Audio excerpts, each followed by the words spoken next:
Hi, welcome back to Valita's Designs and Fresh Folds. Today I want to show you this gorgeous daffodil card. Not my own creation, it come from Annett in Germany, and her blog is called Meet Friends and Creative Design Together, and I strongly suggest you pop over to her blog, have a look at her version of this card, which she sent me a picture of in email, and showed me how she created this, and she thanked me for the lily video which inspired her to make this, and she gave me her permission to make this video to put on her blog. So let's get started. She's used a 1 1/4 inch circle, and that's the only punch. I think I used a little 3/4 inch circle to mount the flower on, and that's it. The other the trumpet part is a 2-inch square. So let's get started. You'll need a piece of cardstock. This is So Saffron. I'll try to stick to all the colours that Annett used. This is So Saffron cardstock, and it was about 1.5 inches, and I've folded it in half. Okay, and I've put a little mark here on my punch where to put the folded edge to, similar to the lily petals, and just punch that out. Okay, so you'll get left with a little half shape that's folded in half, and unfold that, and that becomes your petals. Now what I found was easier, Annett distressed all the edges of these petals, and I found it was easier if you distress them when they're still folded together, otherwise it can get a little bit floppy and out of control. So just distress all the edges of your petal like that, okay, and then unfold it. Now Annett used daffodil yellow. I don't have daffodil yellow, so I used Summer Sun and inked the petals like that, and then we're just going to fold it back that way, and we have inked down the center in Whisper White. Okay, and that's your basic petals. So you need to make 6 of these. Alright, I've already gone ahead and made 6, and I'm going to put these together on here so they dry while I make my little trumpet part. Alright, so we're just going to mount them on. Just do the first half so you can gauge where you want your petals to go, and then the other half. Rest it in the center like that, and it just cups your little petals up. Alright, now to make the throaty trumpet part of your daffodil, we've got a 2 by 2 inch square of So Saffron cardstock, but Annett has actually inked this in Peach Parfait. You hold it and just ink it in a fanned out motion like that, and then just flip it. And this gave me some variations in the colour, which I liked as well. Okay, so do both sides, and then you need to cut an arch from opposite corners, and we're going to cut this bottom point off. Okay, so that's the shape you're after. Get your distressing tool. I hope I do this justice for you, Annett. Okay. Now, in her instructions, she says to tear it every 3/4 centimetre, and I think that helps it to actually curl back like this in the finished card. Alright, I just grabbed an old knitting needle just to give me a start on a curve, so it can just soften up your cardstock like this. Okay, you need to put some glue then down one side,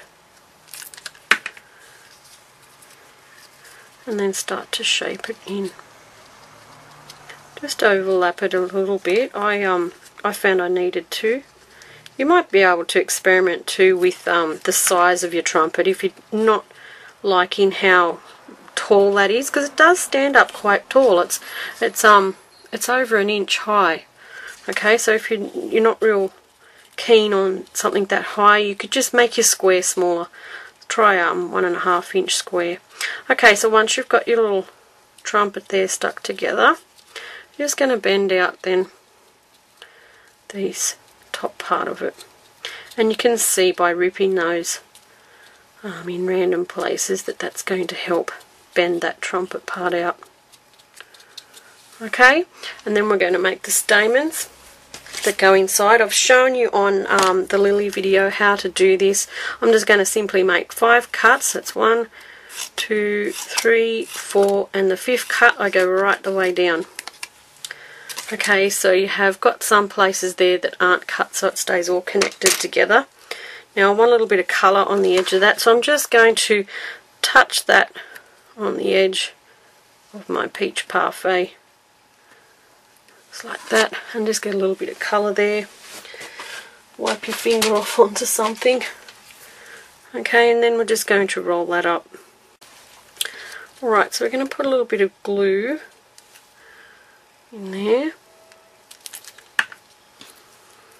And it's going to be, I cut this 2 inches and it is a little bit long for that, but I'm just wiping the glue around here.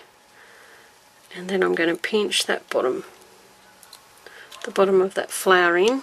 Oops, sorry, I'm off camera. So put that in, down into your, the throat of your trumpet part there. I've pinched it in, and then I'm going to cut it off.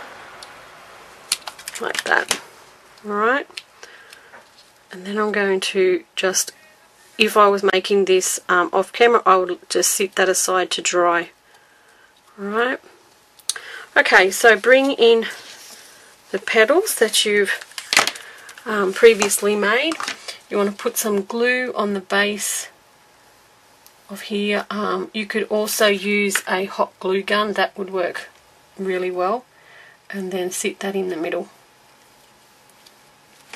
Okay, and let that dry. But Annette had hers on a basket and they look gorgeous. I must congratulate her on her photography as well. Beautiful photo, Annette. Okay, so make sure you sit that to dry before you go playing with it anymore.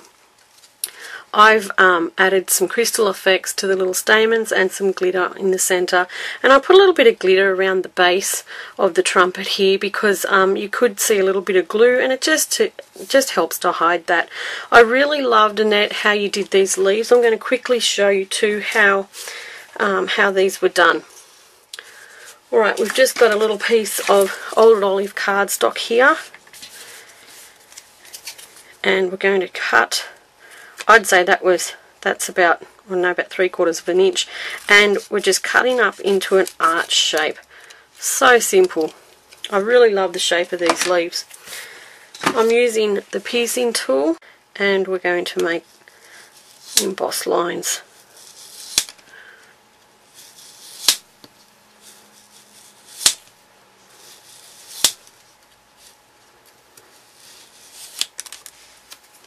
And that's going to give some shape to your leaves. It's going to give some vein depth as well. Right, and then I've just inked it in some old olive as well. And to finish my leaves off, I know Annette had hers flat and wrapped around the basket like that, and they look absolutely stunning. My one on the card here, I'm just going to show you how I finished mine off. I've just simply put glue on one end, okay, and then pinched that shut. And then I've used it then under the flower. Alright, so simple. If you haven't got many punches or tools, everybody can cut a square, and everybody's got access to a circle punch. This is the 1 1/4. Alright, so thank you, Annette, for allowing me to show this beautiful flower on my YouTube. And everyone pop over and have a look at Annette's daffodil. It's absolutely stunningly amazing. Okay, so I hope you enjoy, and thanks for watching. Bye.